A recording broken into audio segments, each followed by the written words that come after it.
Alors aujourd'hui, on va rencontrer Marianne et Benjamin sur leur exploitation, la Petite Sauvette. Ce sont des maraîchers et ils vont nous expliquer comment ils fonctionnent, ce qu'ils cultivent sur leur terrain, le maraîchage, ce que c'est pour eux. Et si vous aussi, vous connaissez des gens qui ont un talent, qui travaillent bien, n'hésitez pas à nous le dire en commentaire. On sera ravis d'aller les rencontrer. Allez, on y va, je vous emmène.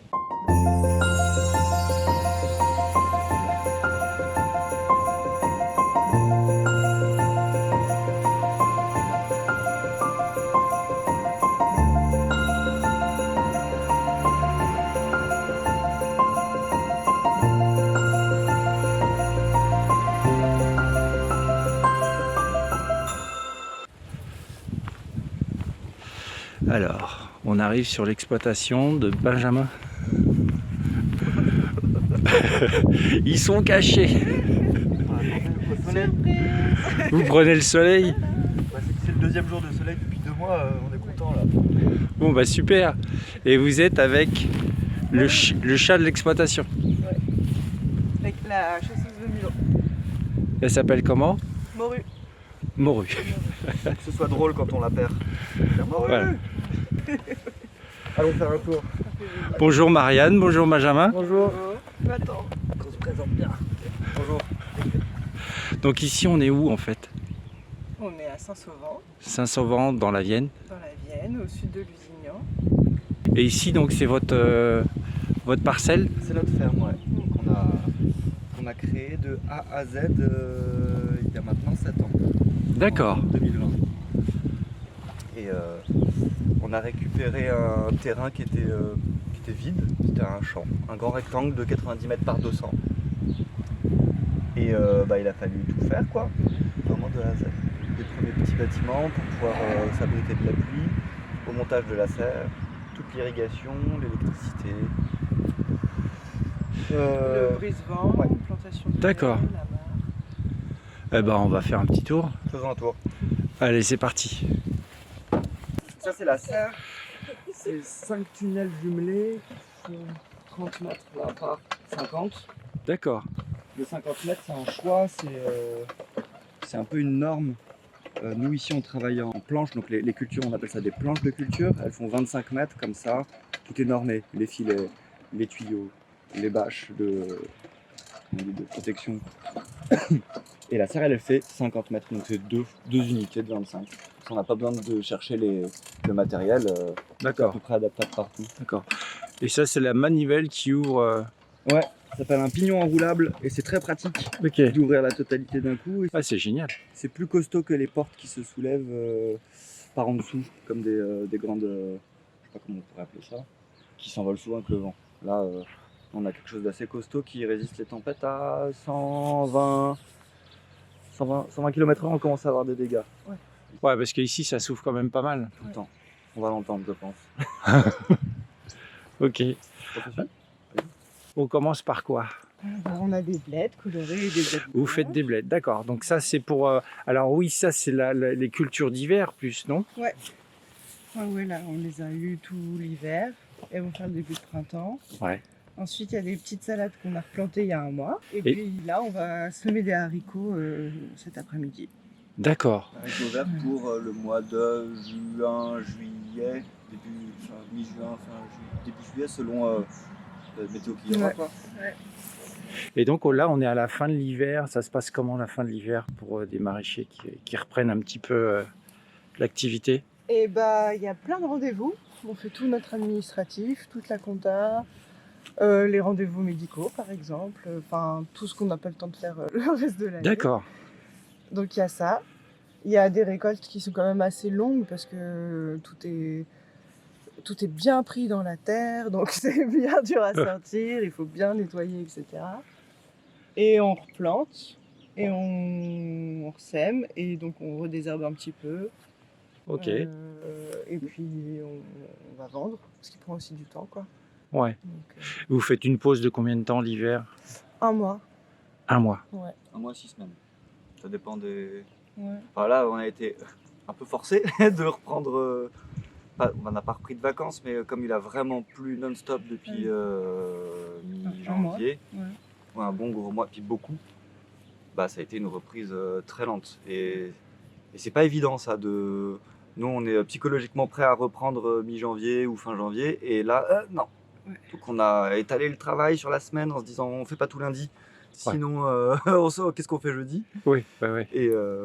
Et comme dit Marianne, la récolte des poireaux en plein hiver gorgée d'eau, ça va prendre 3 heures pour 1 heure au printemps, à l'automne quoi. D'accord. Vraiment Ok. un facteur 3. Et puis tout est abîmé, donc il faut nettoyer, il faut préparer tout ça. Est-ce qu'il faut vraiment du courage pour se relancer dans l'exploitation Oui. après la pause hivernale? En fait, on a envie de reprendre, mais il y a cette latence qui met toujours un petit coup. Et les conditions aussi, le froid, la flotte, Ouais. les petits marchés aussi d'hiver. Des fois c'est compliqué quoi. Ça dépend un peu des années. Oui, que c'était la première année où j'avais, en fin d'année d'avant, le courage de reprendre toute l'année. Parce que donc ça fait 7 ans, on est plutôt en rythme de croisière, donc on sait ce qu'on va faire, on sait comment on va le faire, et maintenant on travaille à moins travailler et à mieux travailler. Donc on s'est plus reposé à l'automne et au début d'hiver, enfin reposer c'est un grand mot, hein, mais on a mieux géré cette phase-là de l'année, ce qui fait que quand on est revenu, c'était plus agréable et on pouvait reprendre plus vite. Mais tu disais toi? Hier on a vu une collègue qui passe, premier jour de beau temps, etc. On est content, Eh oui. on est content, mais il y a cette flemme de se. Oui, on sait ce qui nous attend en fait. C'est ça. Et puis il faut se remuscler aussi parce qu'on perd vite les muscles pendant le mois de pause, quoi. On n'y pense pas à ça, On ouais. pense pas, C'est mais vrai. en fait, on a mal partout quand on reprend, quoi. Donc les mauvais jours où déjà on est un peu ronchon, ça. En plus, ça tire, quoi. Donc, mais la nature est bien faite et puis tout se fait petit à petit. Et puis en fait, moi je suis super contente d'être dehors des journées comme ça, quoi. Bah oui. Et puis là, on vient d'essuyer 3 semaines de pluie. Ah ouais. Le printemps, on va dire, il est presque déjà là. Ah bah là Ouais. aujourd'hui il est là. Il y a des petits- Ouais. Et justement, par rapport à des temps comme ça, de transition assez brutale, comment ça se passe au niveau du maraîchage là? Il y a plein de risques de montaison à graines, quoi. Ouais.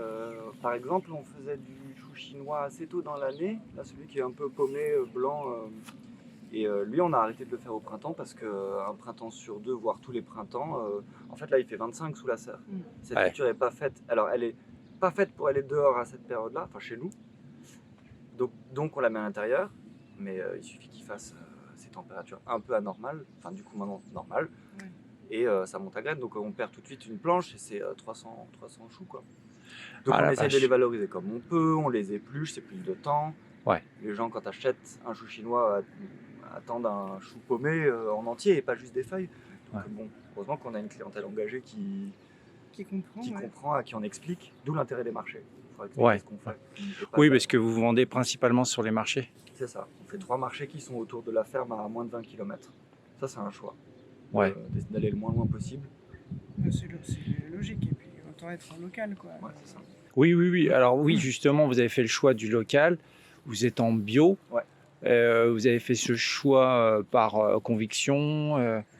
Ah ouais, c'est pas du tout économique. Enfin, c'est pas, on n'a pas fait ça parce qu'on vendrait plus cher nos cultures. On a fait ça. Moi, ça me paraissait inconcevable de mettre un produit sur un légume qu'on allait manger. C'était juste super naturel, quoi. Enfin, on a appris comme ça, on a vu que ça marchait comme ça. Enfin, on s'est jamais posé de questions. En fait. C'était une évidence, quoi. Ouais. Ok. De toute façon, on n'a pas le diplôme pour mettre des produits, mais on n'a jamais eu envie d'en Pour mettre. acheter des produits, il faut ce qu'on appelle un certifito. Donc c'est une petite formation de 6 heures, 2 jours, ou 2 jours, je sais plus, qu'on paye en plus. Et ça permet d'acheter donc des produits phytosanitaires homologués en bio, donc un coût. Ouais. Mais voilà, comme on n'a jamais été formé à ça, on n'a pas eu envie de passer la démarche. Et en plus, c'est un gage de pas de qualité, mais de confiance quoi. Aux clients, quand on nous pose la question et vous traitez de quelque chose, on dit non, on n'a pas le droit. Enfin, en plus, on n'a pas le diplôme quoi. Ouais. Donc on va faire des décoctions d'ail avec des restes d'ail, on va faire un peu de savon noir sur du puceron si jamais. Ou je me rappelle en première année, t'as lavé les blettes une à une au jet d'eau au milieu des cultures pour enlever les pucerons. Maintenant, on laisse mourir. Ouais, en fait, on D'accord. laisse la nature faire, en fait, parce que les petites astuces, ça marche jamais non plus complètement. Hmm. Voilà, on n'est pas plus fort, donc Ouais. on fait avec, ouais. Et donc, vous avez toujours été maraîcher? Vous avez fait quoi sinon? C'est quoi votre histoire de... Ah, on a le même Ouais, parcours, mais pas au ouais. même endroit. Vas-y, commence. En fait, on a fait chacun un BTS d'aménagement paysager, mais on se D'accord, connaissait pas encore. d'accord. On l'a fait en alternance, tous les deux. Par contre, on s'est rencontrés après dans une école quand on est au Master 2 en paysage. Et là, là, on a découvert le maraîchage. Et comme on avait déjà fait nos stages de paysage, on a pu faire nos stages en maraîchage. L'un dans C'est l'autre, ça. c'était une école en 4 ans. Ouais, 4 ans à l'école, plus une 5e à Ouais. l'université pour Ouais. valider le diplôme européen, tatata. Mais au fur et à mesure des ateliers et des années et des projets qu'on faisait qui étaient fictifs, on s'est rendu compte que Ouais. on n'aurait pas vraiment d'impact sur l'environnement, l'écologie et tout ça. Et on a eu envie d'expérimenter autre chose, de lier le grand paysage à l'agriculture, parce qu'il y a des grandes problématiques de ruissellement, de manque de haies, etc. Donc on a joint un peu ça dans nos projets perso de diplôme. Et après, en fait, naturellement, comme dit Marianne, on n'a pas eu besoin de faire un stage de technicien jardinier. On a fait tout de suite du maraîchage et on n'a plus jamais lâché. Et à chaque fois, on a essayé quand il a fallu faire un stage en bureau d'architecte, on a mixé ça pour continuer à le faire avec le maraîchage, mais avoir un œil plutôt de projet d'installation. Et année après année, on a peaufiné ça jusqu'à tout valider et puis décider de s'installer en France. Mais où? C'était la grande question. Ouais. On voulait pas l'Île-de-France. Marraine est normande et moi je suis parisien, donc on aurait pu s'installer entre les deux et Non, être moi je proche, voulais descendre. et être proche de nos familles. Marraine, toi tu voulais le sud. Oui, je voulais un peu plus chaud que la Normandie. Vraiment plus. Et moi je voulais pas en dessous de Bordeaux parce que on avait bien compris qu'il allait faire plus chaud et qu'il était un peu plus intéressant de se mettre un peu plus haut. Et on voulait rester sur des axes de TGV pour aller voir nos familles, nos amis, etc. Et pas être trop coupé tout de suite parce qu'on savait déjà que ça allait être compliqué de s'installer. Bah, surtout, il y avait une maison de famille à Vivonne où on était déjà venus en vacances. Et donc on avait déjà, on aimait déjà beaucoup le coin. Après, on est venu essayer d'habiter dans cette maison de famille. Donc Vivonne, c'est à côté d'ici, quoi. Ouais, c'est à 20 Ouais. km. Et on est resté, en fait, ça nous a plu. Et puis surtout, ça nous a permis de ne pas avoir de loyer à payer toutes les premières années d'installation. Donc ça a été très aidant aussi pour pouvoir se lancer, quoi. Ouais. Parce que quand on est hors cadre, comment on appelle ça, hors cadre familial, ouais. donc c'est quand on est non issu du milieu agricole, qu'on n'a pas de terre, pas de ferme à reprendre, il faut rechercher une ferme ou rechercher un terrain, ce qui nous a pris nous 1 an et demi quand même ici.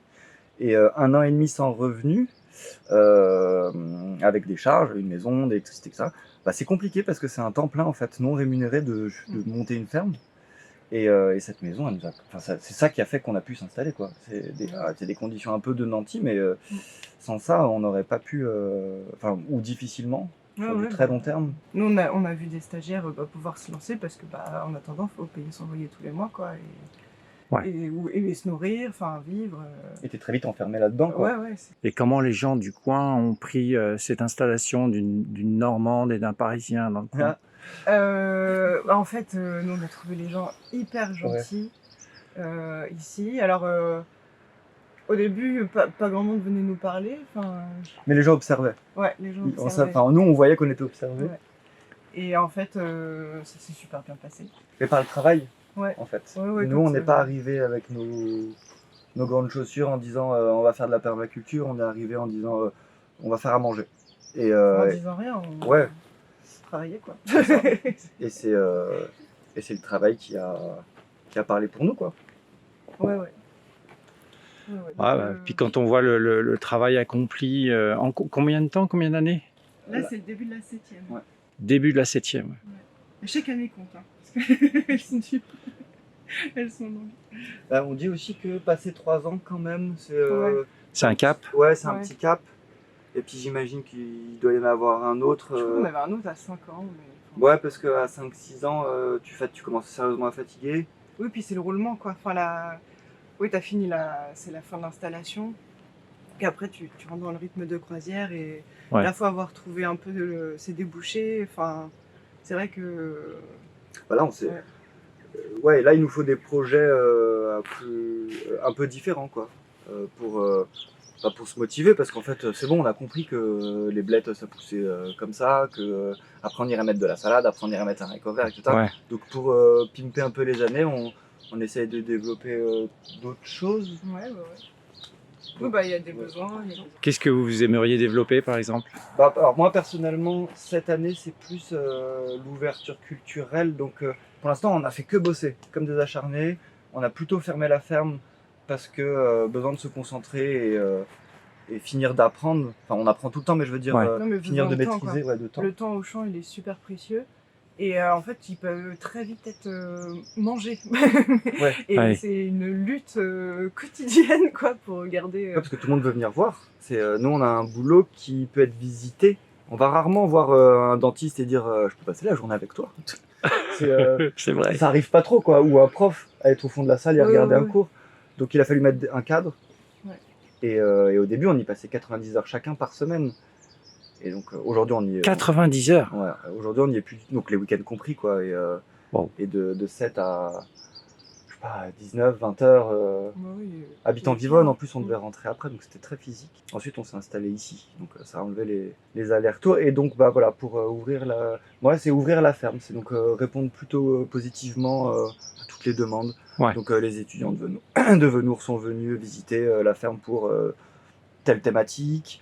Il y a un atelier qui va se faire avec les deux, trois classes de l'école de Saint-Sauvant autour du légume et de la cuisine.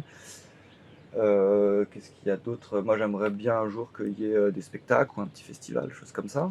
D'accord, ah oui. Et alors plus concret, moi bon, à force de cuisiner nos propres légumes et de devoir et de manger que ce qu'on a, moi c'est la cuisine et j'ai envie d'ouvrir une petite table d'hôte sur la ferme avec l'idée de visiter le jardin tout en faisant des récoltes et de cuisiner tous ensemble après autour de ce qu'il y a de disponible quoi. Génial. Simplement. Super idée. Genre, qu'est-ce qu'on mange? Bah, ce qu'il y a. Point. Et on se pose pas de questions. En fait, il n'y a plus de j'ai besoin d'huile de coco à aller au supermarché, j'ai besoin de ça que j'ai pas, c'est pas la saison, je peux pas faire à la recette. Là, nous, on mange comme ça. Ouais. On mange les restes du marché, on mange. Oui, on mange ce qu'il y a. Et c'est vrai que parfois sur le marché c'est frustrant parce que bon, là l'hiver on n'a pas grand chose, mais l'été on peut avoir 40 légumes différents sur l'étal. Et il y a un client qui vient qui a une recette en tête et qui va tomber sur le légume qu'on n'a pas. Et là, c'est la fin du monde pour lui. Et nous, on est là, mais tu veux pas prendre ça? Parce que nous, ça nous reste sur les bras. Après, ça peut être. Enfin, moi, j'aime pas quand il y a du gâchis alimentaire, quoi. Et quand il nous reste des choses fraîches à la fin d'un marché, c'est compliqué. Donc, c'est vrai que des fois, on aimerait bien que voilà, les gens arrivent à concevoir avec ce qu'il y a disponible à ce moment-là, quoi. Bah, histoire que ça aille pas au compost, quoi. C'est toujours un peu dommage. Donc là, c'est les voiles d'hivernage. Ouais. Des patates. Les pommes de terre nouvelles, sortir au mois d'avril. Mais avec un temps comme on a là en ce moment, c'est nécessaire le voile? Ben non, parce qu'il est là de la nuit, un petit peu, et on les force à aller à grandir un peu plus vite. C'est un peu ça aussi l'idée.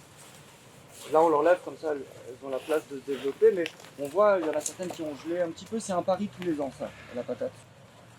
Soit elle sort de terre décembre, janvier, et elle peut prendre parce qu'il gèle dans la serre, hein, c'est pas hors gel du tout. Ça gèle moins que dehors, mais on a quand même des gelées. Et il y a des années, tout a grillé. Hein. Ça repart, ça fait moins de rendement. Mais tant pis, nous comme ça, on a de la pomme de terre en même temps que Noirmoutier. Ça nous fait une culture rentable à une période où on a peu de choses. Ok, là on les plante en décembre. Et puis ça permet aussi de libérer le tunnel pour planter les tomates mi-mai. D'accord, oui, vous arrêtez les patates après. Ouais. Oui, un peu tôt, on pourrait les laisser plus longtemps, mais en fait, on n'a jamais assez de serre, donc on libère l'espace pour planter, quoi. Et souvent les gens ils sont surpris parce qu'on plante tard, mais pareil, on peut pas. on préfère. Enfin, on emploie plutôt des tomates, mais le gros, on attend vraiment mi-mai pour assurer le coup, quoi. Parce que si on peut pas se permettre de prendre de risques sur la culture. J'imagine, ouais. Et alors nous, on est peu à faire ça, je pense, en France. Ouais. C'est un peu débile, mais nous, ça fonctionne bien. On bute pas nos patates. En fait, on a très peu de sol ici. On a 60 cm sur de l'argilo-calcaire hyper séchant. Donc au lieu d'arroser une fois par semaine une bonne averse, on donne un tout petit peu chaque jour. Parce que de toute façon, la diffusion de l'eau autour du plant de légumes, elle se fait vraiment sur un petit bulbe humique, comme on appelle ça. Et voilà. Et mettre des bâches tissées comme ça, qui sont respirantes et à travers lesquelles l'eau peut passer, ça nous permet de gagner énormément en capacité de rétention d'eau. Je sais pas si c'est français tout ça, mais je veux dire, on arrose beaucoup moins grâce à ces bâches. Alors, on pourrait mettre de la paille. On a essayé les 2 premières années. C'est des volumes de paille. Juste la première. Ouais, on a essayé que la première. Et encore, c'était la première année où. Ouais, c'est un peu l'image qu'on a des gens qui font du bio, mettre de la paille, des choses comme ça. Mais nous, en fait. Juste une culture de patates, c'était 17 rondes-balles de 300 kg. Ouais, juste cette culture-là. À recommencer tous les ans. On se rend pas compte, ouais. C'est juste pas gérable. Ouais. Et puis finalement, ça devient absurde d'aller prendre de l'herbe de quelque part et de la ramener ici. Donc l'idée, ce serait plutôt essayer de faire des engrais verts, de les coucher, de mettre les pommes de terre dedans, enfin de produire la paille in situ, ce qu'on n'arrive pas encore à faire. Parce qu'un engrais vert, c'est une culture à part entière qui démarre pas quand tu veux, parce qu'on peut pas irriguer. Enfin voilà, tout ça c'est sur la question de l'eau, c'est toute une thématique nous qu'on apprend à gérer sur notre ferme. On a un seul trait drainant et on cultive du coup beaucoup sur bâche parce que déjà ça limite le désherbage. Ici c'est argilo-calcaire, c'est ça, ouais, c'est ça. Ouais.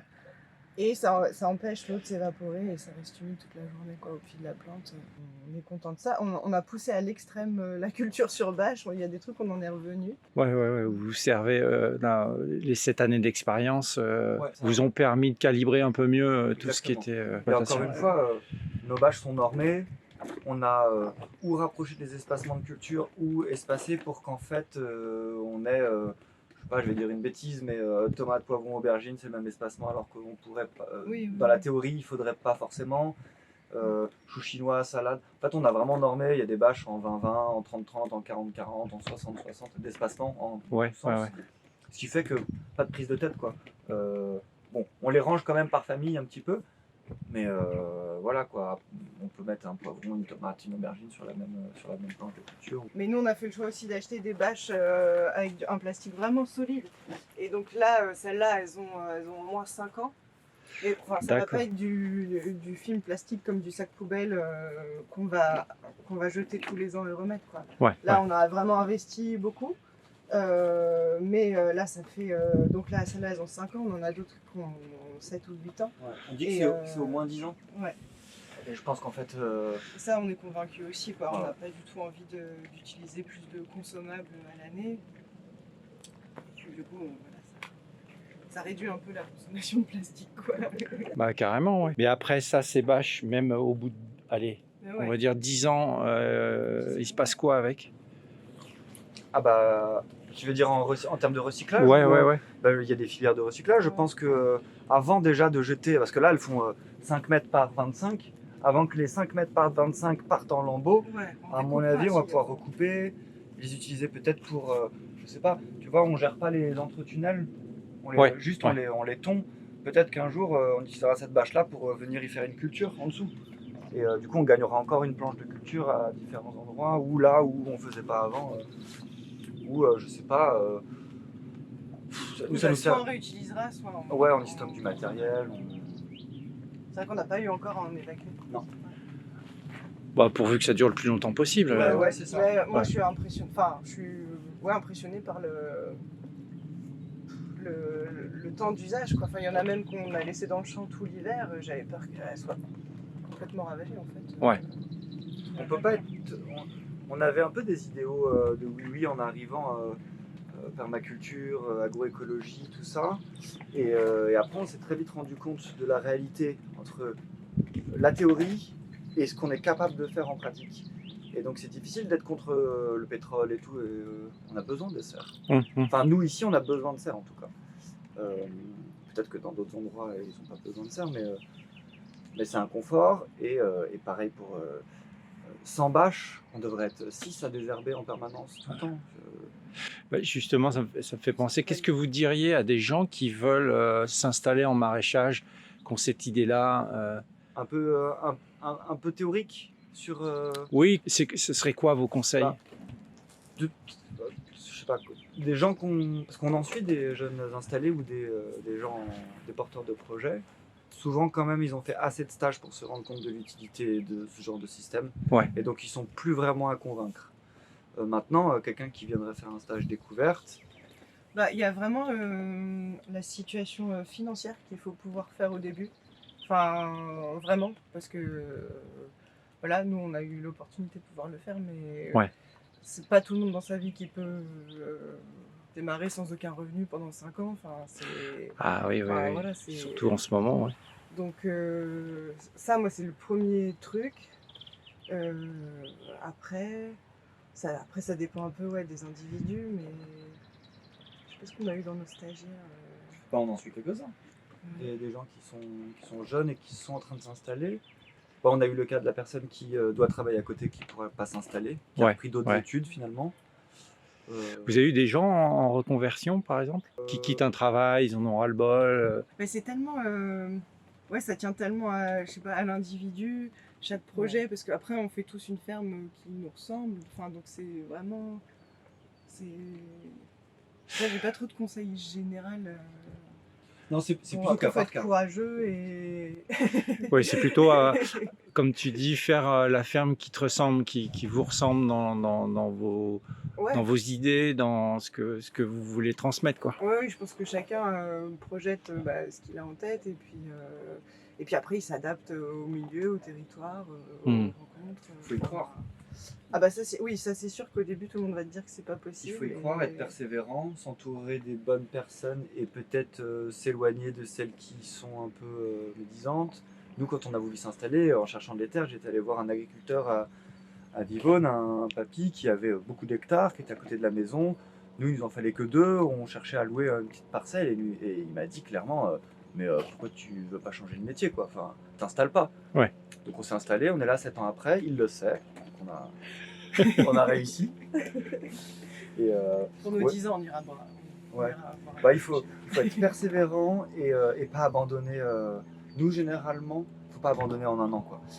Ce qu'on se dit c'est une débouchée ou une culture, on a un recul à peine sur 2 ans. À peine sur 2 ans. Ouais. C'est-à-dire que on décide d'arrêter une culture, on va se laisser 2-3 ans pour continuer d'essayer, de voir si ça fonctionne. Par exemple, l'épinard sous serre, on n'est pas bon, on n'a pas la capacité d'acheter les plants. C'est énormément, les épinards, c'est très dense comme culture et on aimerait pouvoir en faire pour tout le monde, mais nous on le fait en semis, donc terre nue, semis, désherbage, donc ça lève pas forcément bien en bonne saison, sachant qu'on fait de l'épinard d'hiver, donc il peut monter à graines parce qu'en fait c'est l'été. Ouais. Parce que généralement, en ce moment, septembre-octobre, on peut avoir du 26-30 comme l'année dernière.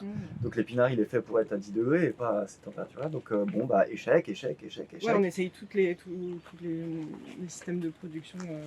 On essaye dans tous les sens. Ouais. Donc c'est pour ça que je dis, quand on a une idée, il faut la tenir au moins 3 ans. Et sur 3 ans, on peut avoir une sorte de moyenne et se dire, bon ok, ça vraiment ça marche pas. Ouais. Nous, le panais, ça n'a jamais levé en 3 ans. On a dit, c'est pas fait pour nous. Ok. On n'a pas beaucoup essayé ça. Donc là, c'est la serre petit pois. Ouais, petit pois là sur le filet à droite, fèves Les à fèves, gauche. d'accord. Et il y a des restants de blettes, je vois là. Ah, mais ça, c'est des repousses. Des naturelles. repousses naturelles en plus. D'accord, avec les filets et tout. Ouais. Et là, il se passera rien. C'est en fleurs depuis décembre, mais tant qu'il n'y a pas d'insectes pour polliniser, il n'y aura pas de. C'est ça, Il y aura pas de légumes. les insectes, ouais. Et un jour, il y a un technicien qui est venu, qui nous a dit mais pourquoi vous faites pas de la courgette plantée dès mars et de la tomate? On lui dit nous on n'aime pas trop forcer les cultures et elle nous a dit derrière mais de toute façon il faut acheter des bourdons. Il faut acheter des insectes pour polliniser. Donc on vient, on met les petites boîtes, des petites ruches dans les serres et on lâche les bourdons. Alors acheter des insectes, mais genre moi Ça nous a fait rigoler. ça nous a fait rigoler. Donc nous on force pas les choses. Je veux dire. Oui, ils étaient là hier et aujourd'hui. Oui, ça y est, ils commencent à sortir. Alors avant qu'ils Ouais. commencent à tout polliniser, il va se passer 3 mois, mais Et on les attend pour juin, fin mai-juin. Et si vous aviez des ruches à côté, Il y a par des exemple. ruches. Il y a des ruches. Ouais. D'accord. Une meilleure ruche de Saint-Sauvant qui résiste aux conditions parce que enfin, l'année dernière c'était très dur là, pour le miel Ouais. Ouais. et c'était la meilleure ruche de Saint-Sauvant. Alors c'est pas nous qui nous en occupons. D'accord. C'est un voisin qui habite en face. Donc lui il est trop proche, enfin il y a trop de maisons autour de chez lui pour avoir le droit d'en mettre. Donc ils sont là au fond du jardin. Ils viennent Bon, allez, s'en on va occuper. aller les voir. Je dis des bêtises, hein. Ah bah tiens. Il y a le premier. Est-ce qu'il y en a d'autres? Je sais pas. Bah ouais. Et tu le manges direct comme ça. Ah ouais, toujours. Tu testes Tout. ta marchandise. Ah mais tout cru. Nous on a beaucoup et ouais. Hein. On mange les feuilles, on essaye. Ah bah oui, et des fois on est obligé de goûter. Enfin, Mm. les radis pleins de terre, ouais, à 10h, c'est bon, les tomates aussi, les carottes. Ça fait un bon petit déj. Ouais, ouais. Même pour savoir ce que ça donne cru. Avant de. Voilà, moi j'ai croqué dans une aubergine crue pour voir, juste. Ouais. C'est pas bon. Voilà, c'est Mais pas bon. au moins je sais que je le travaillerai pas cru. Ok. Prochaine fois qu'ils s'envolent, enfin il faut qu'on mette un filet brisant en fait tout le long de la serre. Bon, Ouais. on a un peu la flemme parce qu'il faut creuser un trou. Pour Parce chaque que cette poteau. serre, tu me disais, elle s'est envolée déjà combien? 2 fois? Ce tunnel-là, il s'est. Ouais, 2 tempêtes l'ont débâché entièrement. Débâché, d'accord. Ça, rarement la structure a été poussée. En fait, c'est un système de ficelles qui tiennent la bâche en croisée. Et bon, tout a été fait à la main, hein, c'est artisanal, c'est pas une entreprise qui l'a monté, donc c'est un peu. C'est pas très droit, ça vibre un peu. Et donc les ficelles, elles coupent la bâche avec les rafales de vent. Et à un D'accord. moment, la rafale de trop, le vent s'engouffre, et là, c'est effet montgolfière. Tout s'enlève. Tac. Donc Et- les ficelles lâchent les unes après les autres et on retrouve la bâche éventrée sur le côté et ça a un coût. Une bâche c'est 600 € quand même Ah, quand même. et tu la mets pas quand tu veux la bâche. Ouais, Il faut ouais, qu'il ouais. fasse entre 12 et 15 degrés, qu'il y ait 0 km/h de vent parce que 5 km/h on l'a fait. Tu l'ouvres, ta beau être 4, 6, elle est lestée, tu fais rien. Hein. Il y a 300 mètres carrés de voilure gonflée à l'air chaud, tu retiens pas. Ah bah non. Tu retires pas une montgolfière à la main. Hein. Et donc, ouais, généralement, c'est des chantiers qu'on fait à 2 ou à 3 parce qu'il faut que ce soit demain matin. Point. Et puis, ça peut être demain matin, on donne rendez-vous et en fait, bah non, la météo, il y a un peu plus de vent que prévu ou il y a une petite bruine. Et ben non, on peut pas. Donc, quand on perd un tunnel l'hiver, il faut penser que nous, on peut le remettre que avril, Mars, avril. Oh la mars, vache, avril, ouais. voire mai. Donc, on perd non seulement la culture qui est dessous, mais en plus, il y a un effet de froid sur les tunnels d'à côté. Ah, on se rend pas compte de ça. Ouais. On n'a Quand il y a- pas. Mais ouais. là, les gens du sud qui ont pris des 100, 140, 180, c'est des fermentières. Fermentières qui peuvent couler parce que il faut avoir la trésorerie ou pouvoir avoir la capacité d'emprunt pour racheter de la bâche. Alors, quand c'est que la bâche. Parce que si c'est mal fait et que tu as plié le métal, tu la jettes la serre, hein, tu recommences pas. On s'en sort bien par rapport au milieu. Je crois de mémoire que on se paye avec la ferme on se paye 800 € chacun par mois en moyenne. Alors D'accord. en vrai c'est pas du tout lissé sur l'année, mais si on fait la moyenne à l'année ça fait ça. Et on demande aussi un petit complément de RSA complémentaire, ça s'appelle. D'accord. Et donc là on a 300 € chacun. Voilà. Et Qui est modulé en fonction de nos chiffres d'affaires ouais. chaque année. Ouais, voilà, en fonction de ce qu'on arrive à gagner de la ferme, Mhm. il complète. Mais c'est la première année. Oui, ça n'a jamais été autant. Et puis par rapport aux collègues, etc., on a l'air de bien s'en sortir. En tout cas, nous, ça nous va très bien. Oui, parce qu'on a des Oui. petites. Oui, on n'a pas d'enfants, on ne paye pas de loyer toujours, Ouais. etc. On mange gratos. Voilà. Ça, c'est- Non, mais Non, mais- n'empêche que c'est d'avoir un toit sur la tête et de pouvoir manger. Nous, c'est les basiques, quoi. Ouais. S'il n'y a pas d'argent pour payer les factures d'électricité, bon, bah, à la limite, on a quand même à manger. Je veux dire. Et en plus, on peut manger cru. Pas l'aubergine, mais. Ouais, ouais. Moi, je tenais juste à dire aussi que, alors, chez nous, je sais pas chez les autres, mais ça a l'air d'être quand même un peu partout pareil. En maraîchage, nous, comment dire, le bilan financier, il est à l'équilibre. Ouais. C'est-à-dire que ça nous coûte autant que ça nous rapporte, à 1 000 € près. Donc Ok. on va avoir 45 000 € De charge. de charge et on va vendre pour à peu près 45 000 € de légumes avec nos tarifs qui ne sont pas exorbitants mais qui, Non, non. qui ont un certain coût. Et en fait, ce qui fait notre salaire, c'est les aides de l'Europe. Ouais. C'est la PAC. La PAC. Et c'est ce qui fait les salaires des céréaliers, et c'est ce qui fait les salaires de tout le monde. Mais ça, on a les aides de la PAC pour pouvoir en vivre parce que la société n'est pas assez payée et ne pourrait pas se payer nos cultures. Ouais, c'est quand même. Là, c'est un schmilblick que moi j'ai abandonné d'essayer de changer parce que c'est pas possible de vivre sans aide. Enfin, non.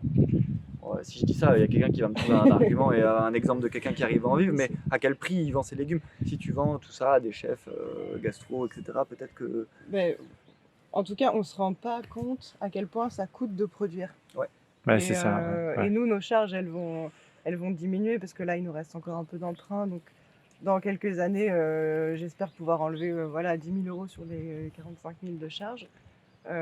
Et ça nous fera un peu plus de sous pour nous. Mais voilà, quoi, c'est... Ouais, donc c'est quand même difficile de vivre de façon correcte d'un métier comme ça. D'un métier. Jusqu'à il y a 2 ans, on se payait en moyenne 2 € de l'heure. 2 € de l'heure. Quand le SMIC est à 8 ou 10 chargés, j'en sais rien. Et ce qui est C'est une vocation, quoi. Comme on dit. Oui, Ouais, il faut, attention, c'est oui. pas un métier passion. Moi, j'ai horreur de cette Ah ouais. expression. Ah oui, on aime ce qu'on fait. Bah oui, parce Mais, que enfin, si t'aimes pas ça, tu tiens pas. Oui, quoi. mais alors trouver comme excuse que oui, mais c'est un métier passion, ça, Non, ça ça n'excuse n'excuse pas pas. tout ça nourrit pas. Vraiment. Pour s'installer, nous ici, on a fait un emprunt de 70 000 € et on avait un apport d'une vingtaine de milliers d'euros, donc ça fait une création de ferme pour 100 000 € à peu près. D'accord. Ouais. Ce qui n'est pas énorme en soi pour une installation. Je suis la première à comprendre, hein. On rêve tous de... Moi, la première, je voulais m'installer seule. Aujourd'hui, je suis bien contente qu'on soit à deux. Et c'est vrai que tout le monde a envie d'ouvrir sa petite ferme et tout, mais du coup, on paye tous ces mêmes charges de création et après les charges courantes, quoi. Et c'est vrai qu'en fait, il faut tellement de bras sur place, partout, que... nous, on serait très contents de voir venir un jeune s'associer avec nous. Alors, ça faut vraiment bien s'entendre, voilà. Ouais. Et on est un couple aussi à intégrer. Ouais. Je conçois que c'est pas évident, mais en fait, si les nouveaux, ils pouvaient plus rêver d'intégrer des choses existantes, c'est Ça aussi une s'associer, possibilité parce que le basique est déjà tellement dur pour tout le monde que voilà, après plus on est et plus c'est encourageant. Ouais. Donc, si vous vous projetez dans les années qui viennent, comment vous voyez les choses pour le maraîchage, en ce qui vous concerne, et puis pour ceux qui voudraient passer le pas, c'est-à-dire se fédérer, se regrouper, comment vous voyez les choses? Ouais, l'idéal, parce qu'on est souvent des caractères quand même du coup assez indépendants. Donc l'idéal, ce serait peut-être, de faire des fermes avec plusieurs ateliers où chacun est responsable de son atelier, mais voilà, ça mutualise les charges, le matériel, Ouais. Les astreintes. Ouais. Ça ressemble à la coopérative un petit peu, C'est plus, ça ressemblerait plus à des fermes en polyculture élevage. Ouais. polyculturel. Il y aurait, 50 hectares. Donc nous, on pourrait imaginer que là, il y a 10 hectares à côté, il y en a peut-être 30 derrière. Le GAEC aurait tout ça. Il y aurait un atelier bovin ou chèvre pour avoir des animaux, donc du fumier, donc de l'amendement pour le maraîchage. Il y aurait l'activité maraîchage qui pourrait tourner sur l'astreinte de l'élevage, donc la traite, etc. pour les week-ends. Il pourrait y avoir très facilement un petit fournil parce qu'il faudrait 10 hectares de céréales pour faire du pain juste pour le bourg, un petit atelier ruche, et en fait le GAEC permet d'être au moins jusqu'à 10 personnes. Donc, et ça permettrait, c'est ça que tu voulais dire, que ça permettrait de s'organiser à plus. Même là, sous nous, nos 4 hectares, c'est vrai qu'une personne en plus qui développe un atelier. Oui, puis il y avoir des poules pondeuses, quoi. Ouais, carrément. Des œufs bio sur le marché, c'est recherché. En plus, nous, on a déjà des ventes établies, donc c'est plus facile aussi pour un jeune installé. Ouais, c'est une bonne idée, hein. De profiter de ça. Moi, je suis pas fermé à l'intégration dans le GAEC d'une, deux ou trois ou plusieurs personnes. C'est juridiquement, il faut voir comment monter le truc, parce qu'encore une fois, comme dit Marianne, on est un couple, donc on est une entreprise. On a nos petites habitudes maintenant. Voilà. Oui. C'est nous deux, et quand on a voulu s'installer, on a failli intégrer une autre ferme en Ile-de-France, qui qui était une ARL, un père et sa fille, le père en céréales, la fille en maraîchage. Et nous, on aurait intégré le maraîchage, mais on a eu du mal à trouver chacun notre place. Donc à un moment, on s'est dit, bon, allez, on va créer notre propre truc. Ouais, non, c'est vraiment pas évident. Hein, oui, bah. Mais il y a tellement tout à faire. On est 40 000 en bio en France, donc c'est ridicule. Et on est quoi, 200 ou 400 000 agriculteurs. Il y a de la place pour... il y a de la place pour tout le monde si la population derrière elle joue un peu le jeu aussi. Ouais. Parce que là, il y a la ferme Emmaüs Maisoncelle à Lusignan, donc à 5 km. Nous, on est ici à Saint-Sauvant. À Vancey, il y a Rémy qui est à 5 km. À Pamprou, il y a une autre ferme. On est presque trop pour le petit territoire de consommateurs qu'on a. Alors, Où il n'y a pas assez de consommateurs sur le territoire. bah, c'est plutôt dans ce sens-là, bien sûr. Mais je veux dire, quand on s'installe, il faut aussi aller voir les gens qui sont autour. Parce que Ça se passe bien. Enfin, en premier lieu, on se dit ah, concurrence, mince, je suis pas d'accord. Après, en second temps, on se pose, on réfléchit, on essaye de. Et il faut discuter. Il faut discuter les uns avec les autres pour s'arranger, pour se soutenir, pour échanger les produits, pour se prêter du matériel. Oui, puis c'est comme ça que ça se passe ici. Hein. C'est pour ça que l'accueil, on l'a trouvé génial parce que dans le milieu agricole, il est hyper solidaire en fait. Et voilà, il y a tout de suite des gens qui sont venus nous voir. Donc ça fait partie de l'association Saint-Sauvant Nature. Les ruches. Ouais. Ouais. Et donc il y a des ruches un peu partout dans le village et ils s'en occupent. Et puis Ok. il y a une transmission de savoir. C'est un ancien apiculteur qui il apprend à tous les membres toutes les étapes, toutes les opérations au long de l'année, quoi. Donc c'est quelqu'un qui s'en occupe. Ouais. Alors Ok. ces deux-là, c'est spécifiquement voisin. un voisin, ouais, qui s'occupe vraiment de ces deux-là. Et après, la totalité des ruches qui sont sur la commune, elles sont gérées par l'ensemble des membres. Mais a priori, c'est celles-ci qui ont l'air d'être assez actives, quoi. Donc là, on est à la fin de l'hiver, fin des légumes d'hiver, on va dire. Ouais. Et qu'est-ce qui va se passer maintenant? Il se passe le mois de mars, donc c'est la soudure. La soudure, ouais. c'est un terme. C'est un terme référencé, homologué. Voilà. D'accord. En fait, C'est plus ou moins long. Ouais, donc en fait on essaye.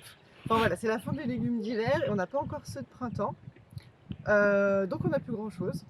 Et on compose, on rejoint les deux bouts comme on peut, quoi. D'accord. C'est la soudure, c'est le mois de mars. Et ça rend fou les gens parce qu'il y a les premiers rayons de soleil, donc on a envie de toutes les fraîcheurs de printemps tout de suite. Mais il y a le temps que nous, on puisse les relancer parce que là, par exemple, dans le sol, on peut rien lancer encore. Il a plu pendant un mois, il faut déjà que ça sèche. Donc on peut faire ce qu'on peut sous la serre en fonction de la place qu'on a. Après on fait des choix de culture, etc. Mais voilà, c'est toujours un peu compliqué cette période. Et puis une culture, c'est quasiment minimum 3 mois, quoi. Ouais, Les plus rapides, les salades, elles vont mettre à cette époque de l'année 2 mois et demi, 3 mois à pousser. Ouais. Donc on les a mis nous fin janvier, début février. À quelques 3 mois, elles n'arrivent pas avant avril, début mai. Ouais. Et donc on a envie de salade, mais bah non, là on mange des pissenlits, quoi. Enfin, ou si on a transformé l'été, nous on déstocke de la ratatouille là, de la ratatouille, de l'aubergine, tous les trucs. Oui, parce que vous cuisinez, vous préparez des bocaux. Oui. Bah pour Oui, nous oui. et les copains, quoi. Oui, C'est vraiment c'est du don et c'est sur demande. D'accord. On ne le fait pas de façon officielle, il faut un laboratoire, des normes, etc. qu'on n'a pas. Voilà, mais c'est vrai que, enfin voilà, on le fait. Enfin, si on le fait sur le marché et on conseille aux gens de transformer, de faire ces bocaux, ces réserves pour l'hiver, quoi. D'accord. Parce qu'il y a une telle abondance l'été, Ouais. faut en profiter, quoi. Et d'ailleurs, les moments où il faut transformer, c'est pas le mois de septembre quand tu reviens de vacances. Nous, on a de la tomate, mais on n'est pas forcément sur les plus gros volumes de tomates. C'est vraiment courant août, quoi. Quand nous, on arrive avec 200 kilos au marché et qu'il n'y a plus personne ici, parce que tout le monde est en vacances. Et la fable La cigale et la fourmi, elle prend vraiment tout son sens, moi, depuis plusieurs années où moi je m'en fous là de manger. On vient de trouver une betterave, ça fait plaisir, mais en fait, je peux manger du chou, mais avec la ratatouille, du chou avec des aubergines. Enfin, c'est vraiment nos conserves de l'année qui Font de la diversité. font une belle diversité maintenant, quoi. Ouais. Ça, c'est un autre petit projet.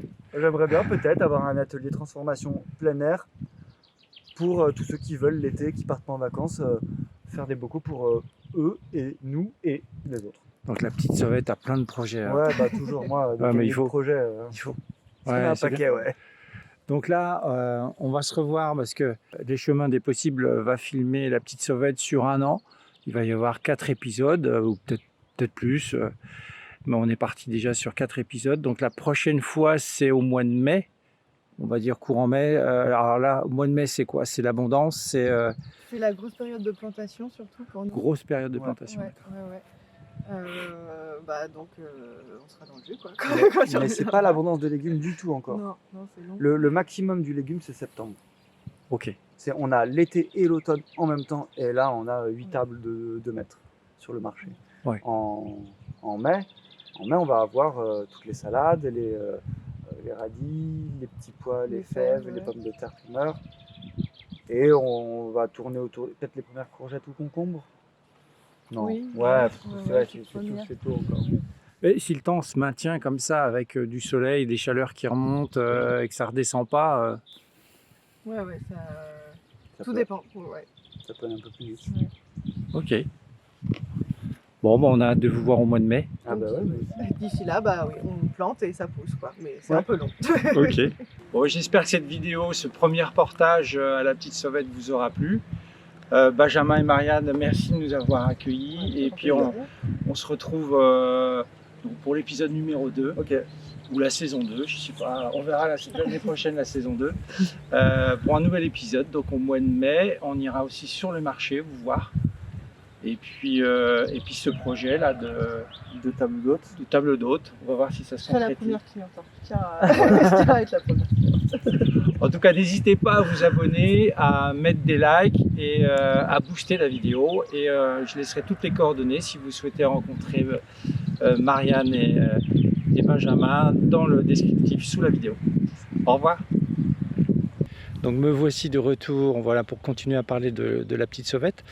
Donc La Petite Sauvette, vous pouvez la retrouver sur les marchés de Rouillé le vendredi matin, le marché de Saint-Sauvent le vendredi soir et le marché de Vivonne le samedi matin. Ils font aussi partie du collectif qui s'appelle le Clic Paysan, où ils proposent des paniers avec d'autres producteurs d'alimentation, un peu fromage, pain, fleurs, bière, voilà, il y a de toutes sortes. Vous pouvez retrouver cette adresse dans le descriptif.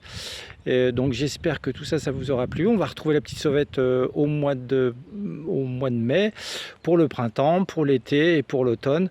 On va les suivre comme ça sur 1 an. On va voir ce qui va se passer. On va voir les projets qui vont avancer. Voilà un peu ce qui se passe sur la chaîne Les Chemins des Possibles, en espérant aussi que peut-être près de chez vous, vous connaissez quelqu'un qui a du talent, qui travaille bien, une petite entreprise, un artisan, quelqu'un qui fait les choses correctement, avec vraiment un savoir-faire à transmettre et surtout à mettre en valeur. Donc n'hésitez pas à me dire si vous connaissez quelqu'un. Je suis sûr que vous en connaissez un près de chez vous. Je vous dis à très très bientôt. Au revoir.